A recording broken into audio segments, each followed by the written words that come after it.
Luc Sperl. So this looks like a really nice bit of animation. I can tell you're having a lot of fun with this. This is a really cool exercise.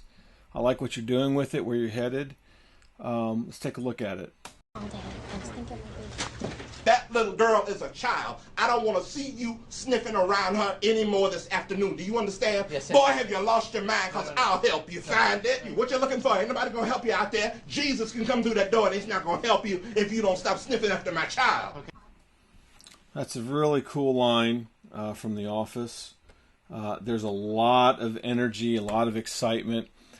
And one of the dangers, I think, in it is it's so shotgun. It's just a machine gun kind of delivery. And it gets to a high pitch, and it just sort of rides that high pitch until the end, which is funny. It's a really funny way, funny line to be doing. And you can really pull a lot out of a line like this. But you also have to keep in mind that this is a very energetic nature. And so in some places, I think you're going to want to pull back perhaps a little bit in the over-articulation of that dialogue. I think that'll help bring some pause that is needed so that the energy of the visual isn't doing exactly what the dialogue is throughout the whole thing. You want to find those places to punctuate. Like, one of the things I would do is I wrote out all your lines here and did some emphases, and then just made some marks for myself if I was going to be animating this thing, where I'm emphasizing in bold some of the words where he's emphasizing. Like here I've got a stair-step effect where it's a stair-step escalation to the end. I got some notations here that this is really rapid, sort of like a throwaway, but he's jamming everything he can into that time he has to say that. And then perhaps if I was to go a step further, I would be thinking about what he's thinking. What is the character thinking when? Because very often, by the time a character finishes a line, or as at the end of the line that they're saying, they're already thinking about the next line. So they're thinking 1 to 2 steps ahead. So you can add that as another layer of nuance into your animation as you move ahead, where it makes sense. So there's a few things here I would like to just say off the bat. A lot of energy, a lot of really cool posing, a lot of changing of shapes, which is cool. One thing I did notice is that everything takes place in that one plane. It's like he's standing in place doing this. And I would almost, with the energy and agitation he's feeling, I would want him to be stepping forward, stepping back, maybe turning, doing something different to break up that flat linear plane that he's living in at this point. So I might even start him back 2 or 3 steps, have him start his line, and maybe he steps forward into frame in 2 steps at different points in the dialogue where you can emphasize what he's saying. But for that, I'll just leave that alone at this point. I won't do that. I'm just going to go over your poses. The other thing I would say is that your posing has a lot of twins. So like, for instance, here, there's 2 twins sort of right there.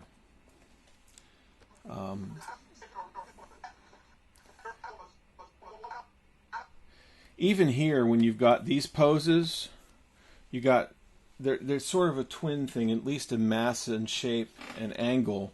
They're like 45 degree angles. Even here, you've got a sense of the same kind of thing happening.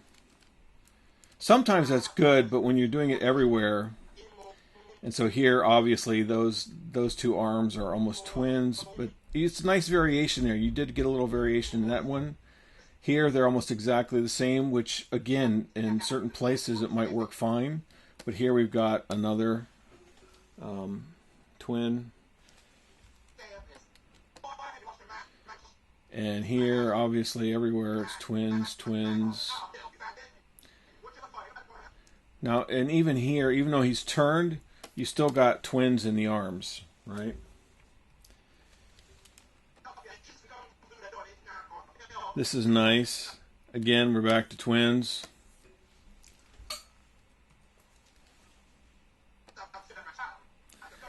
So it's not that twins are always bad. It's when you're using them so much that it becomes noticeable, and it tends to flatten out your drawings a bit. Okay, so I want to go into your posing here, and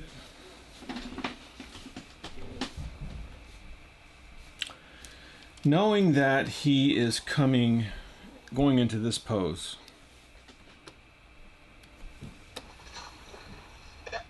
So there's anticipation into another anticipation, which is a really strong story pose, and then into his point. So that's sort of an explosive thing, this boom up. So what I want to do is set that up. And I think just your first drawing in itself, I want to be closing him down. So he's not starting out, he's more closed so that when he goes into that, he gets bigger. I like what you have going in here in terms of the line of action. This really nice S-curve that goes up into his face. That's really a cool. It's actually like this, but because of the volumes of his body, it's sort of doing that kind of a thing. Anyhow, I want to keep that.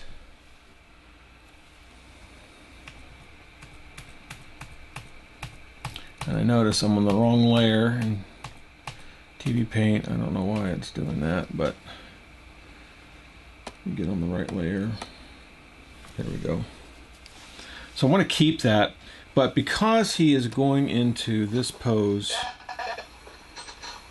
here with his elbows out and then his arm up, it's sort of an explosive introduction into this very explosive dialogue. So I want to bring him in so he's more compressed to accentuate that explosion when he goes into action.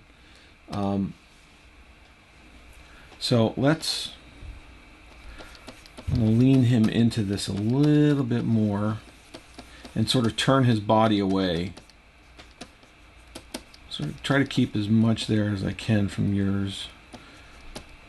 But he's over here.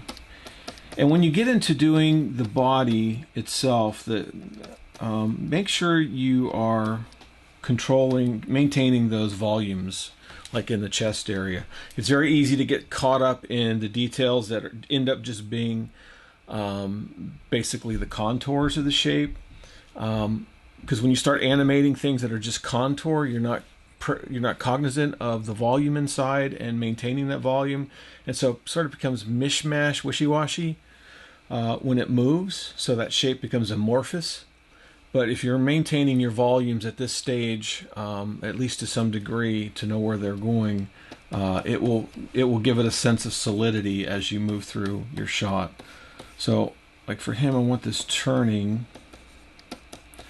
His body's going to be turning around.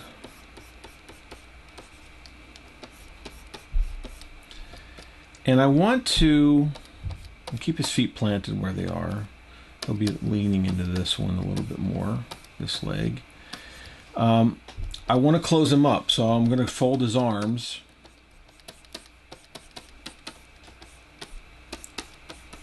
And I just want to go loose. I don't want any more detail than that when I'm...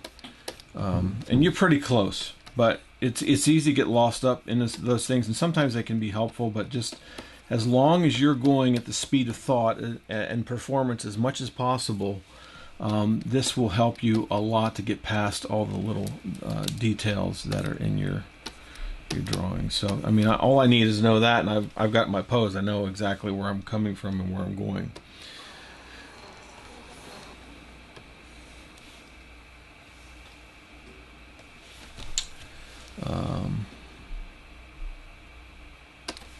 So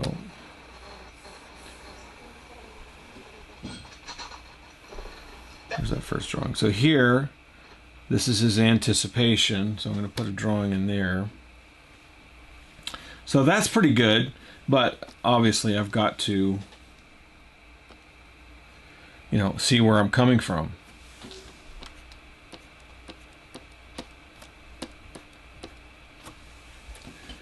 So I know I'm coming from over here. So I'm going to lean that in. And yeah, I'm going to have those shoulders up even more. His elbows out. And I'm going to squash that a little bit, even though he's sort of pivoting over on his hips.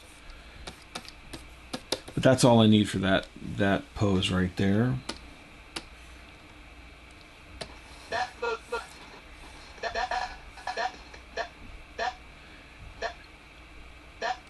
And then I'm going to hit this pose here. So here, again, a nice reverse in that line of action. And what I want to do is, before I go into this pose, I want to talk about the next pose, because this is more of the story pose, and you're going into that. So this pose is really secondary. You'll be able to do a lot with this depending upon where this pose ends up. And I'm saying that because what I like to do is I consider collecting forces and how can I make this stronger. So this can be made a little bit stronger. And in terms of collecting forces, I mean, there's a huge force there, and here's an offset that could be helping point up to that collection of forces. So I want that in there closer, maybe that a little bit closer to make it stronger, and then that to bring it back on the opposite end. So that's where I'm going to be heading with this pose. So I want to lean him into this a little bit more. And it's always good to take your poses and push them to extremes. Once you land on the pose that you've got, that's sort of doing the job for you, see if you can do it again, if you can push it even further. And I'll demonstrate that here in a minute. And then, because angles tend to draw attention to themselves like that, I'm going to want to subordinate that a little bit so that I'm not looking at it so much. And so I want to get that volume, recover that volume that's in there. He's going to be leaning over a little bit more. That, even though he's got a curve there, I might have something like that. And if I pull his hand out, that way it gives me more of a clear pointing to that. I might even should raise it.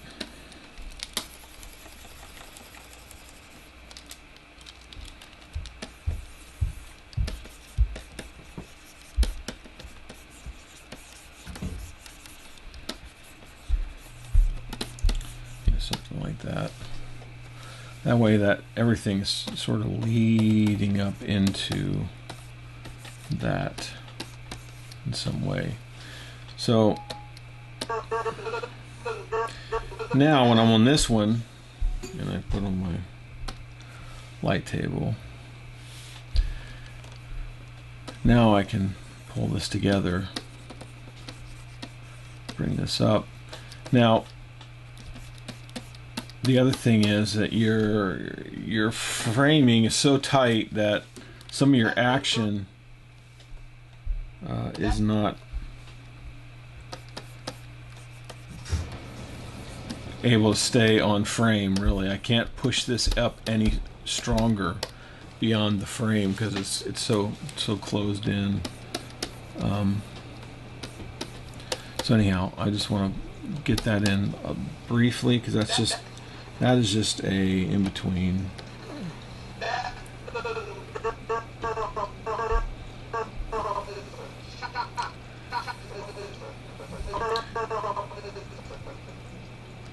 Now, what I was talking about in terms of pushing to extremes, it's something I call the ping pong effect. And let me just get myself to. So the ping pong effect, if I can turn that off, and I've just got this here that I can erase as I'm doing it. The ping pong effect is, a ping pong ball, boink, boink, boink, boink, right? Now, what we do in animation often is we'll find our extreme pose here, an extreme pose here, an extreme pose here. Well, let's say that's a passing pose or a story breakdown, so we'll just call that a pose, an extreme pose here. Oops. All right. Oops.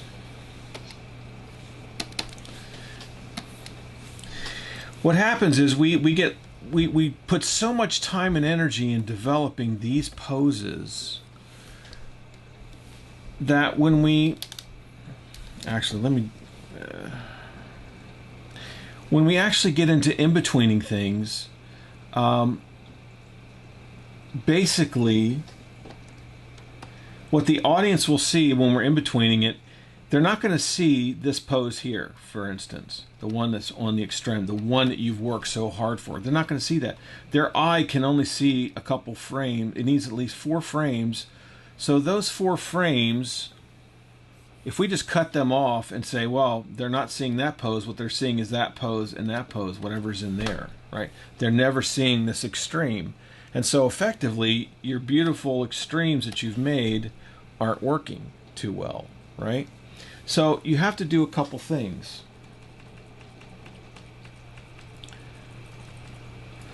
What you have to do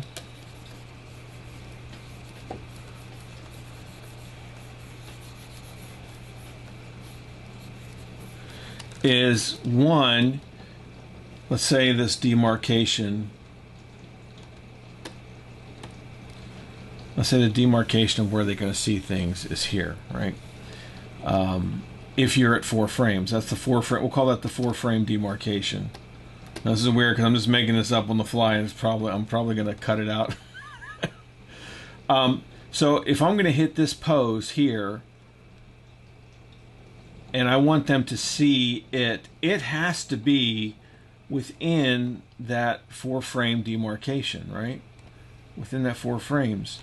It has to be in there, which means I have to push that drawing in order for it to sell, to feel right in animation. I have to push it to an extreme that is only going to be sensed and felt by the audience, not seen, right? So you got to push it even further. So these are what I call extreme extremes. It pushes them out bounds so that the audience can actually enjoy the pose that you're developing, even though this one may on its own not look, it might look too much, but it's given you enough room in there for that action to hold, to take root in the viewer's eyes.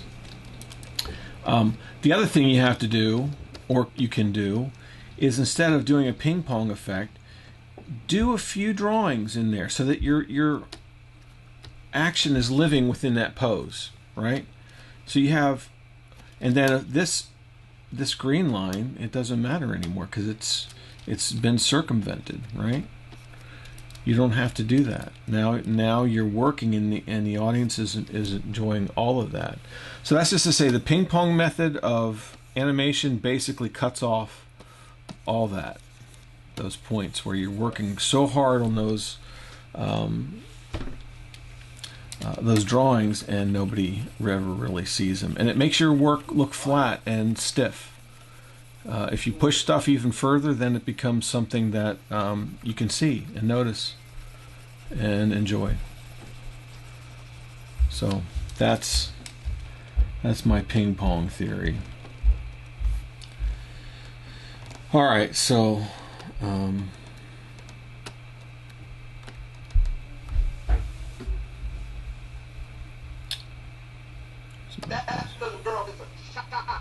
so that means like here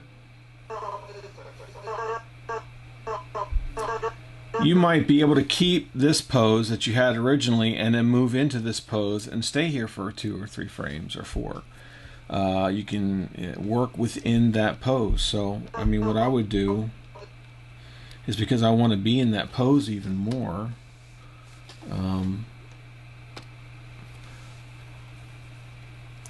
I'm going to want to push it even further. Push it beyond where I thought I might have gone with it, right? Push that elbow up maybe, get some more weight so he's leaning over more on this, and this compresses more. This stretches more. Maybe this goes down. This arm could go back out a little bit more. But see, I mean, right now I'm not getting lost in the details. I just want to see movement. I want to see shapes moving. So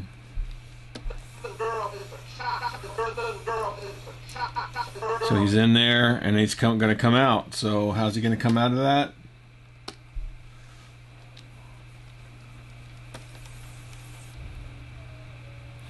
Going to go out. Let's say his hand is it's doing an arc out, and he's going to drop his elbow back again, right? And so at this point, maybe this can go straighter and more relaxed. He's going to come back a bit, linger there for a bit, come back, and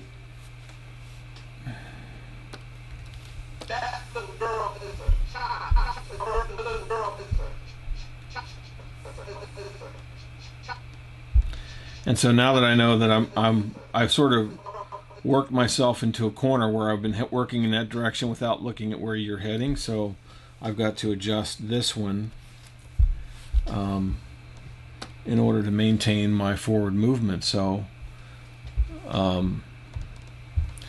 because his arm is up, then his anticipation here is going to be different. So yeah, you can go down even more.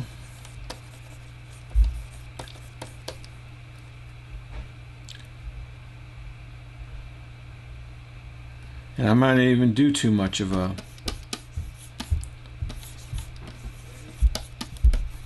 thing here, but I might bring this around and his hand going this way in this. Whoops.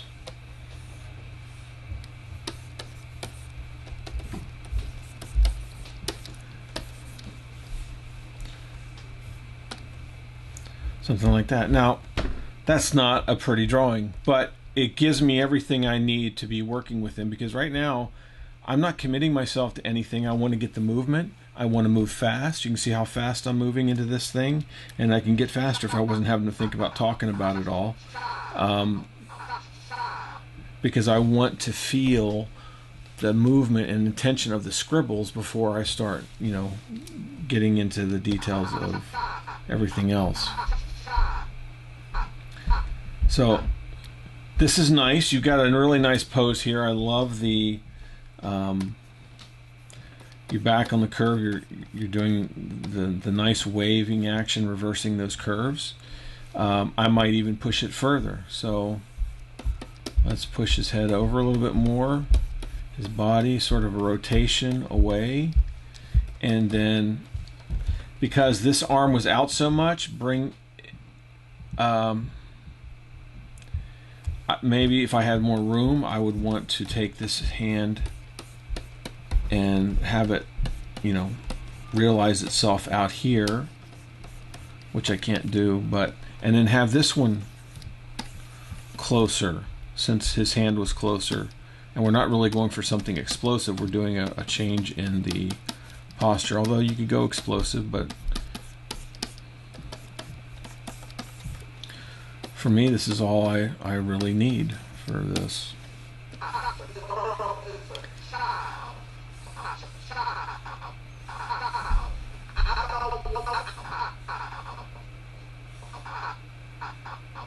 And to resolve that drawing, I think I would want to get him up again, right? Because to me it's important that he's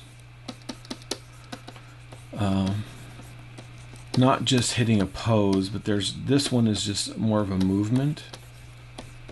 So let's get that movement in there, and then I can bring this hand in. Just guessing, and then this hand could actually come up and be pushed out a little bit more.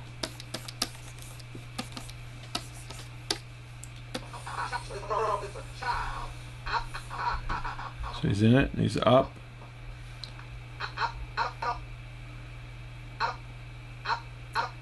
And I'm sort of setting myself up for that, and I didn't even notice. Here,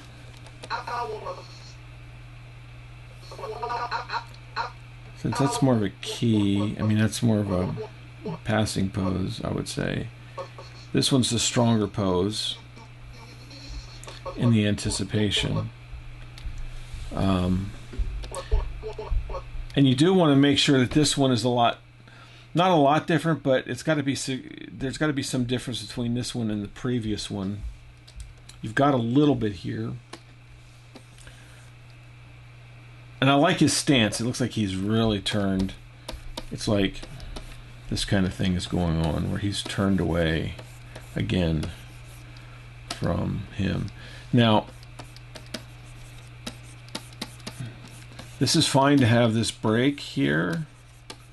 But again, I would say since this is sort of the strong part of the pose, this arm here, this one, I would avoid the straights and the point again, because that's going to draw attention to itself. So I would want to subordinate that by putting a curve in there, right? So that the eye isn't drawn to that angular thing, right? It's now in this fluid movement that is rocketing us over to this arm, right?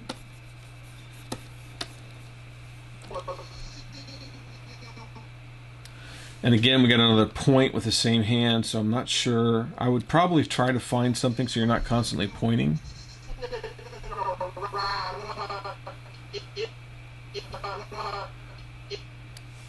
So I'm going to bypass all that. This is a nice pose. I like the fact that your hands they've got a rhythm to them, right? You've got this and this. So the angles are different and the position is different. And that's nice. That comes up for that, and here he's sort of underneath with that. That's really nice pose.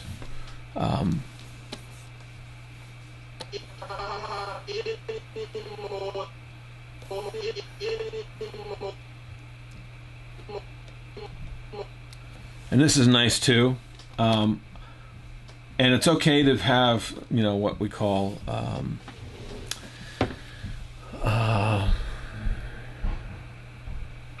that composition,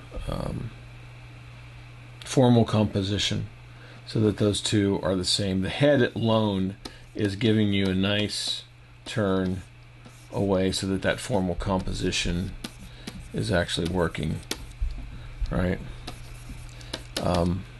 But I would try to find a little bit of a detail that's adjusting it, like let's twist his body a little bit more so he's further away this time here, and maybe his arms are out here in this, so the sense of his body is turned away the opposite way that what we've been doing, right?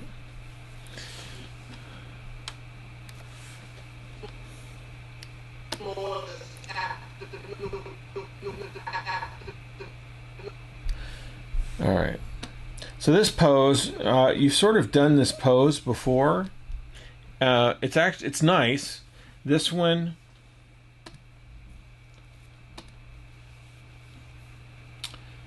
it's nice that you've got that kind of thing going against that. I would say do it some more. Let's get it some more. Like this hand is behind you, which you may have believed. I mean, you've been putting in there. Get this one up a little more four. I would choose one that's got the strongest angles. So let's say that one's got the strongest angles. This one we're going to subordinate just a little bit. He's leaning into this. And I try to favor usually one side or the other whenever I'm doing anything that has an angle on it. Favor this, make this one straighter and this one more curved. It gives it a little more interest.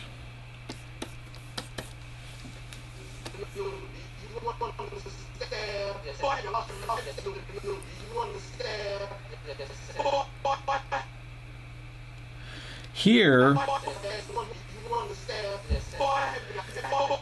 I would put this pose before he does the boy, you've lost your mind. Boy, you've lost your mind, rather than boy, and then up into it, right? boy, you've lost your mind. Got me a little worked up there.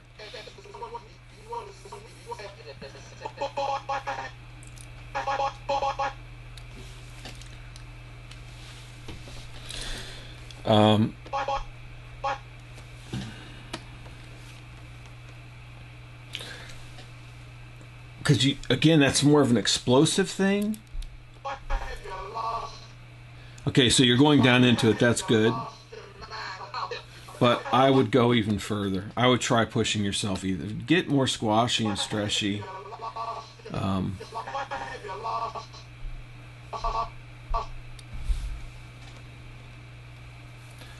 So maybe if you even went down, your extreme would be down here. His hands. With these hands, we would see more profile than these, perhaps.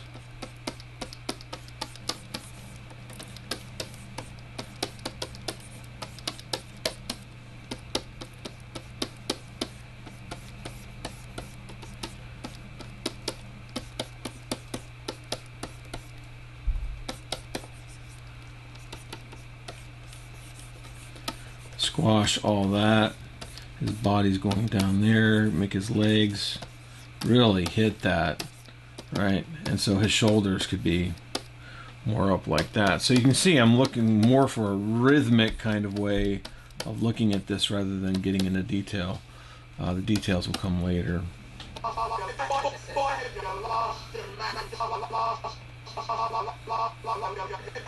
So knowing that with this anticipation, I'm not sure I would put his hands on his head. I would get them poised, because sometimes when you're just poising something ready to land somewhere, it can add that extra little snap of excitement. So let's say his hands are out. I don't know. Still, I'm up in that top part where let's see, do I have any room? No, I don't. And so this shape, think of it as one shape. How would you do that? It could even be more angular or whatever, just as in terms of poising it for that final kill kind of thing.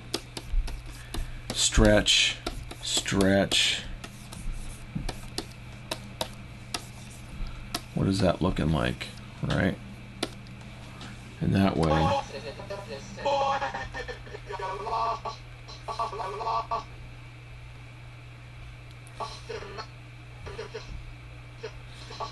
And so because this is such an extreme pose, I'm going to want to get down there again,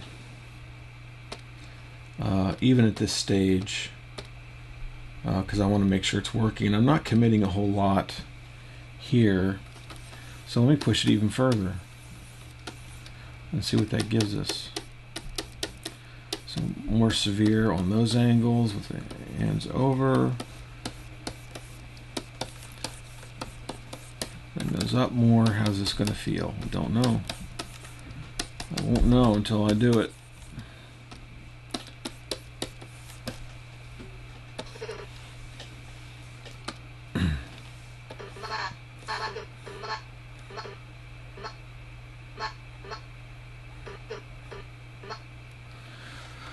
So this is where we're going, this big formal composition. Again, I would be thinking about variety. How can I change it up so it's not the same thing? So that this one might be out more that way. This one might be up. And this extreme part, I think, is something I would save for an overlap or follow through pose. So it's got some place to go, because think of successive breaking of joints, right? Whenever you move something, like if I'm going to move my hand out, your shoulder goes first, the elbow is following, the wrist is the last thing to go. So the joints break successively in time, and so you want to make sure you're having an understanding of that when you're getting into these poses, right? Rather than everything goes at the same place at the same time. That sort of stiffens out the action. So here I would probably want some bunching up stuff there, compression, stretch, compression. But again, it's detail. And just in terms of timing, oops.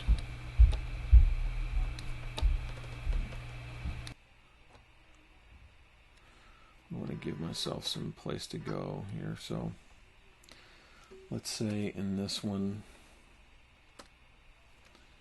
I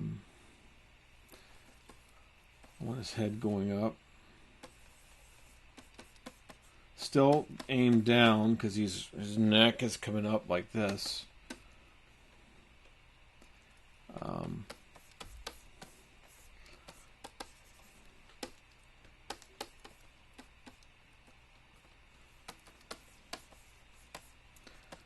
So if his hands are there, then his fingers are probably going to be up here like this.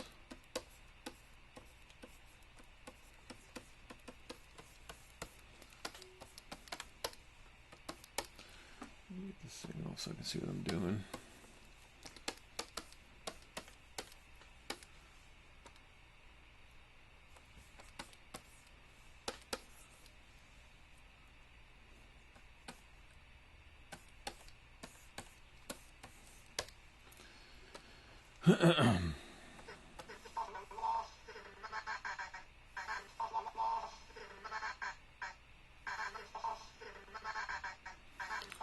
And if I was to do that, I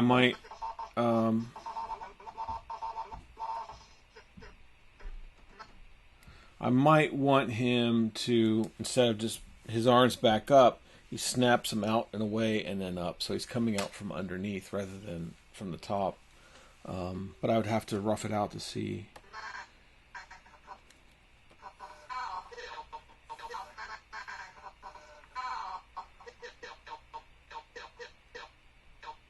So there's that pose.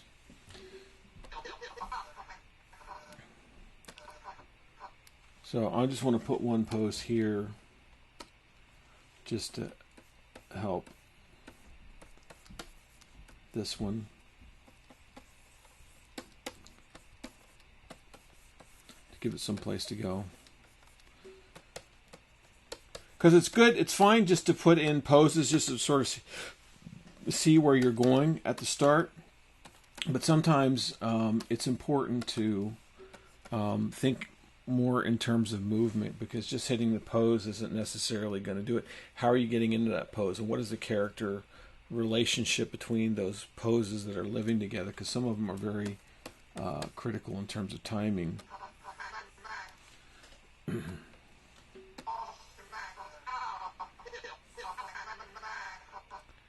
So I think what I've done wrong here is I've maintained that arc, which is unnatural. So I want to have more relaxed.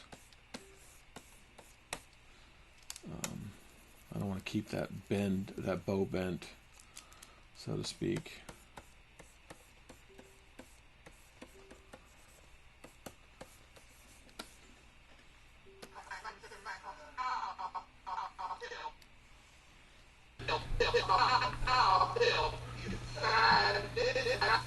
So this is a nice sweep, a sweeping hand.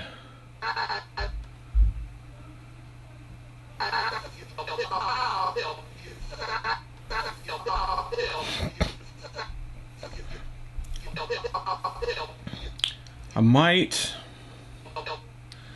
push this a bit, keep the head, it's fine, but I might want to just see if I had more room. His hand would be out here, and then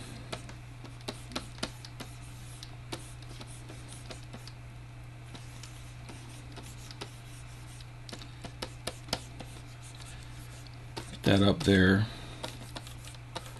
Again, this is about collecting forces, gathering forces, stretch. This is a big collection right up here. The arms opposing, everything is going into this part here just to get this thing here. And you feel how he's about ready to pull all that down, all that energy down into that.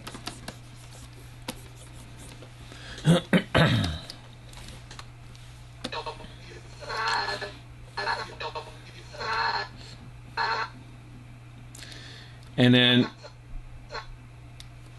on a pose like this, again, I'd want, here you got the angles. These angles they feel foreign to the nature of the pose. We want some sweep. I don't want to be my attention drawn over there. So if I just have this sort of sweeping S curve, you're drawing through the entire body. And then maybe he's looking forward more. And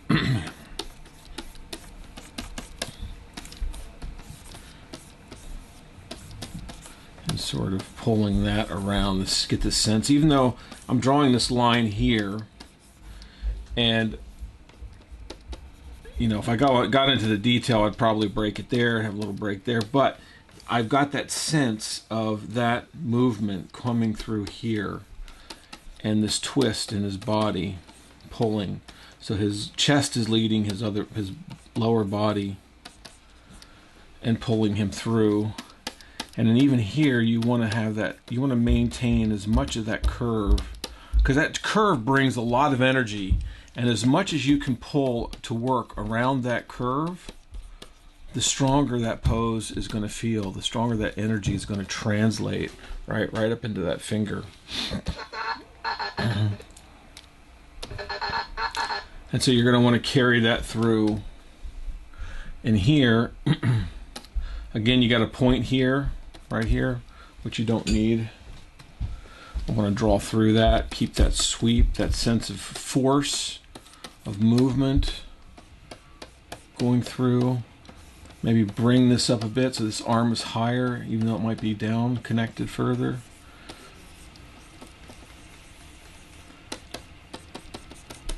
Maybe a sense of compression here, like he's... Now I've gotten his head bigger, and I can feel that his head has increased in size, unfortunately. But I would want to exaggerate that twist, and maybe even bring that arm further, so that we sense more of a foreshortening of that as he's pulling it around. And to me, this is more of a passing pose and an extreme, so I would want to have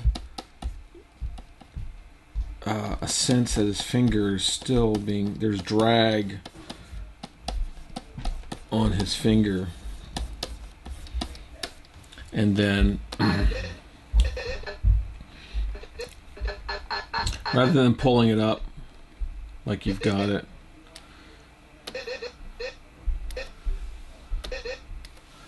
and then here again I would push, and instead of having it such a strong silhouette, I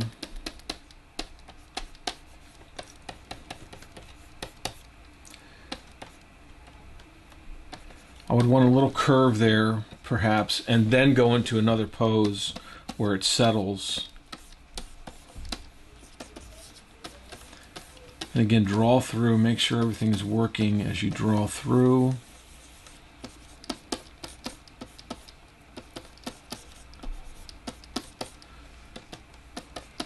And I'm not even sure I would see his hand, his elbow out here. If it is, it's just a little bit like that. See how that works? So now this is as loose as I work generally in my first pass, because I'm thinking in terms of movement. I'm gathering forces, silhouetted shapes, trying to keep those things clear rather than getting lost in the details, because when I'm drawing any tighter, I tend to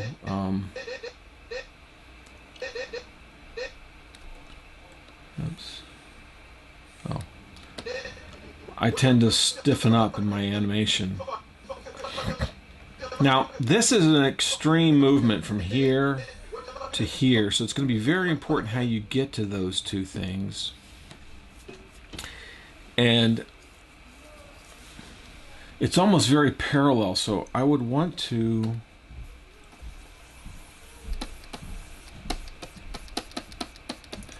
maybe push.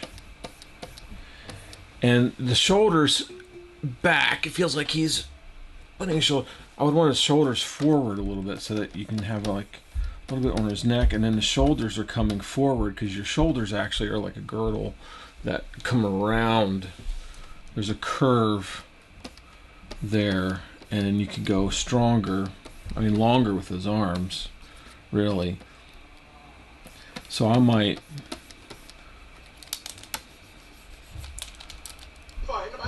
oops.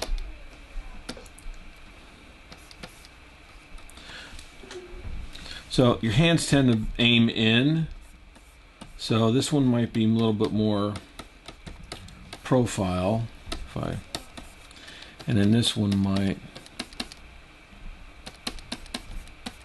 will have a little bit more turn towards us.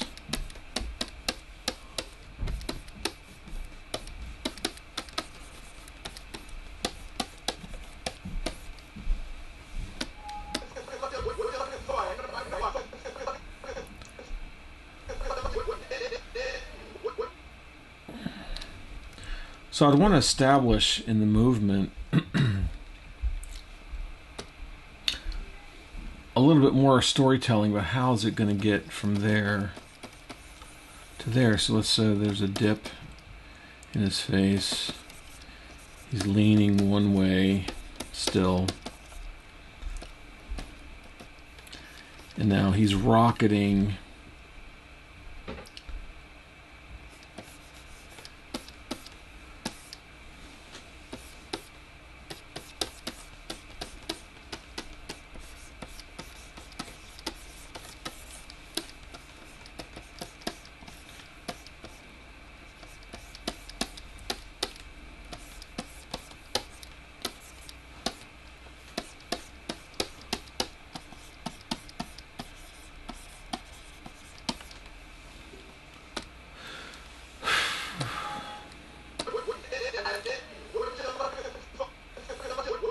So I've lost a little bit of volume. I'll try to recover a little bit of that.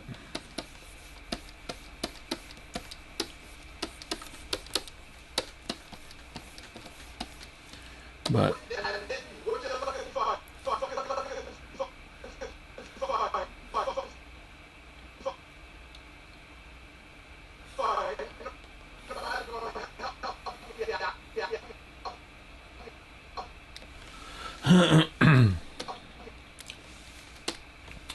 get a pose in there so I can come back here. So this would just be like one. What I might do here is instead of, whoops.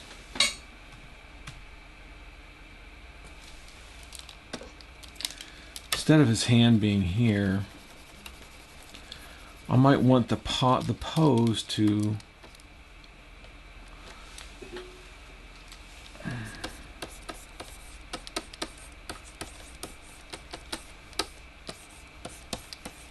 be part of that movement. So there's, maybe it's down here more. And then once you get up into this,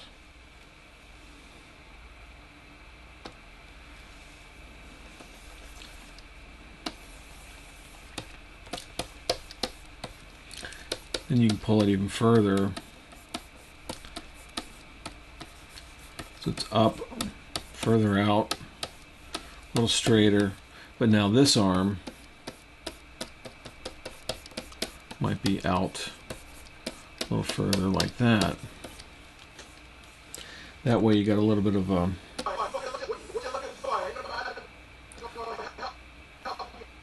and then that would sort of motivate I would keep that strength of energy over there.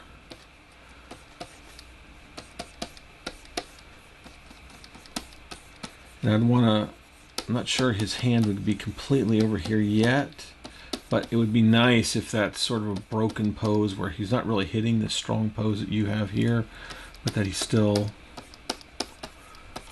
working out of this other pose in relationship, right?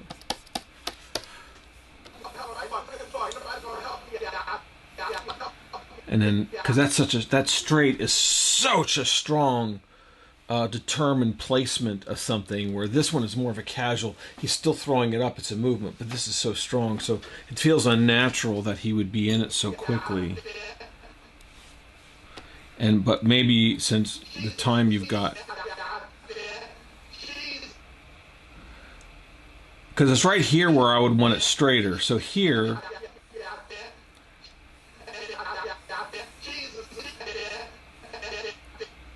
So let's say it's here. Keep this one, more up, right? As he's talking about this. So I am bringing this back, but I'm just breaking that curve, right? And then when I get to this one, right? Now we've got that nice, and shoot. Get that down in there with that straight, where he's really got that energy balancing off this one, right?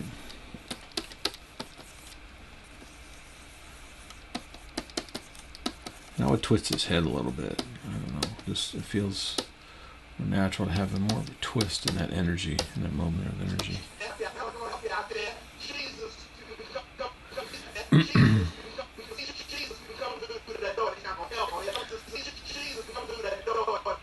I like this pose. This is a nice pose here. But I can see where you're going with that other thing. So again, I would push, because you didn't want that straight. You're sort of wanting him to go up there, but I think there's enough time for that straight. So here you got a nice draw through. And I would want to push that a little bit, I think. And lean into it a little bit more. Because again, you want that form, the volume, to help rocket us down into that.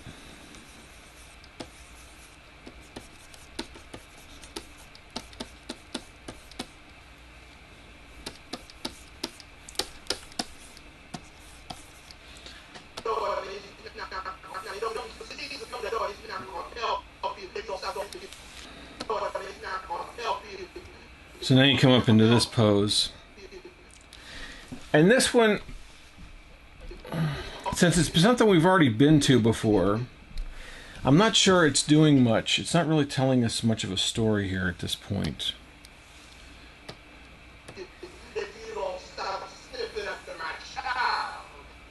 And it's sort of the ending crescendo,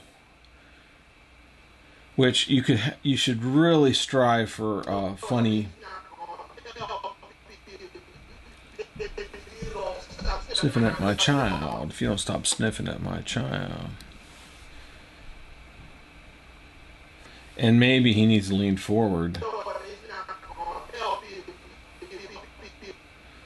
So what I would do is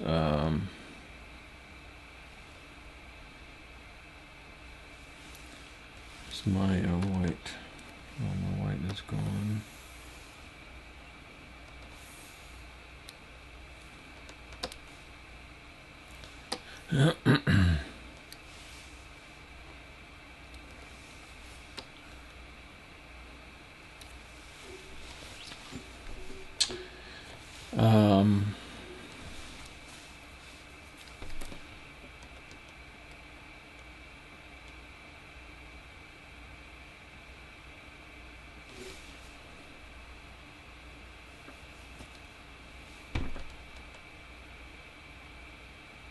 I'm wanting them to go up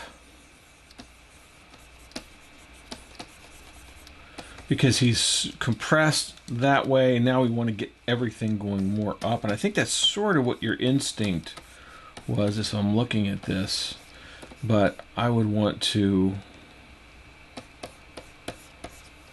twist, put a little twist in his body.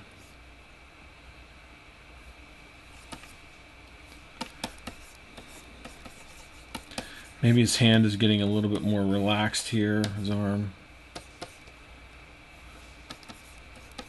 Maybe he's wanting to do stiffen up my child.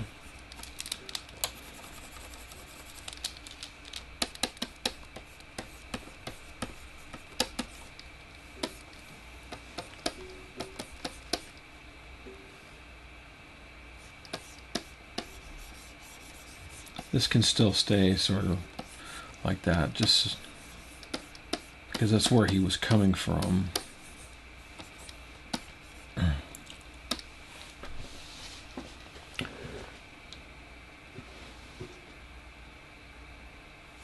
And then let's just, you don't stop sniffing.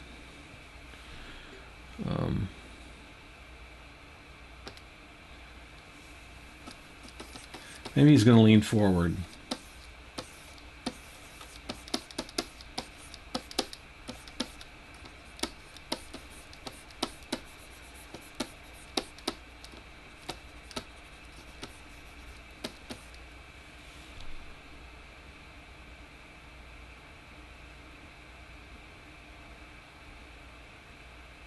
If you don't stop sniffing.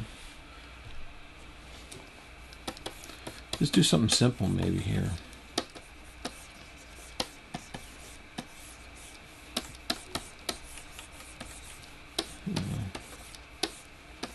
But he's leaning forward. Brings his fist up. He's going to cold cock him.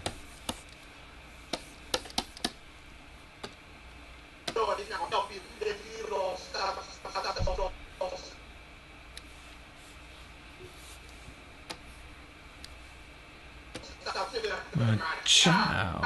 So child will be really close on him. How did I lose my color there? I don't know. What am I working on?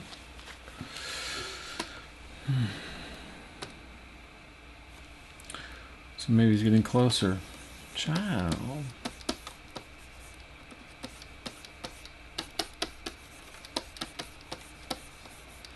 So again, we're not looking for beautiful images. We're looking for movement and personality. Looking after my child.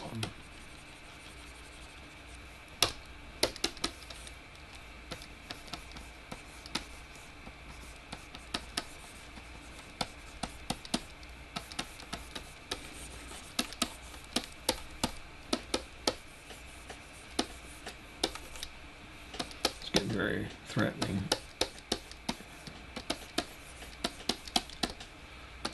That thing.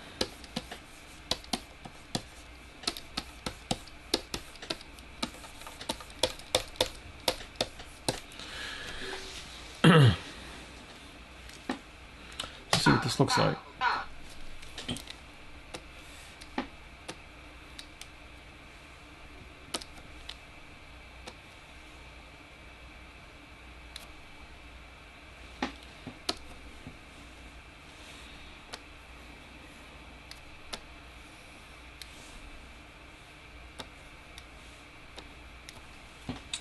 All right, so let's see where.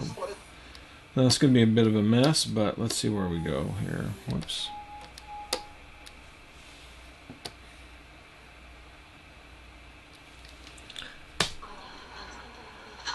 That little girl is a child. I don't want to see you sniffing around her anymore this afternoon. Do you understand? Yes, boy, have you lost your mind? Because I'll help you find it. What you're looking for, ain't nobody going to help you out there. Jesus can come through that door and he's not going to help you if you don't stop sniffing after my child. All right. So that's it. I mean, you can see what I'm really not interested in fine-tuned details at this point with the character. And as I got on, I was sort of getting into your character a little bit more, a little more comfortable with it. So this is it. This is the energy. This is what you're looking for here. Does this communicate the story?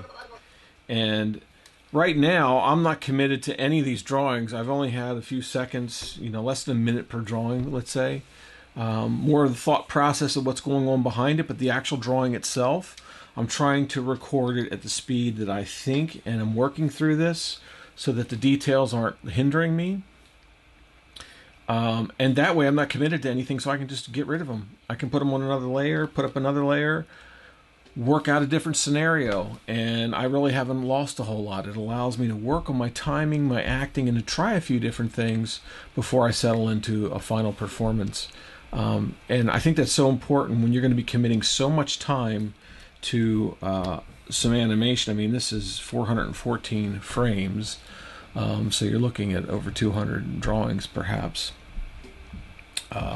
You'll be doing less than that since it's rough animation, but still that's a significant time commitment on making beautiful drawings. And so if you get this understructure right, this sense of emotion and force and gathering of forces and movements and posture and silhouettes and that sort of thing, you get those right, then everything you put on top of it's going to look great, because you know how to draw. Most of us at our studio know how to draw pretty well, and so drawing isn't the issue in terms of the fine-tuned details.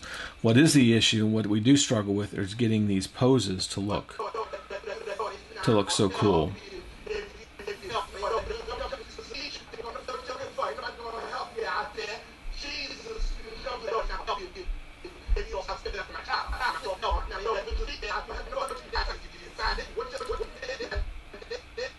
Like this movement, I love this movement. And I just want to follow through with it. I'm not sure I did. Yeah, but anyhow. That little girl is a child. I don't want to see you sniffing around her anymore this afternoon. Do you understand? Yes, sir. Boy, have you lost your mind, because I'll help you find it. What you're looking for, ain't nobody going to help you out there. Jesus can come through that door, and he's not going to help you if you don't stop sniffing after my child. Okay. That little girl is a child. I don't want to see you sniffing around her anymore this afternoon. Do you understand? Yes, sir. Boy, have you lost your mind, because I'll help you find it. What you're looking for, ain't nobody going to help you out there. Jesus can come through that door, and he's not going to help you if you don't stop sniffing after my child. So that's it. That's what I would say. I mean, I think it's a great bit of practice for you, and I think that there will be, I think you're going to bring a lot to this after this. So thanks for sharing this, Luke.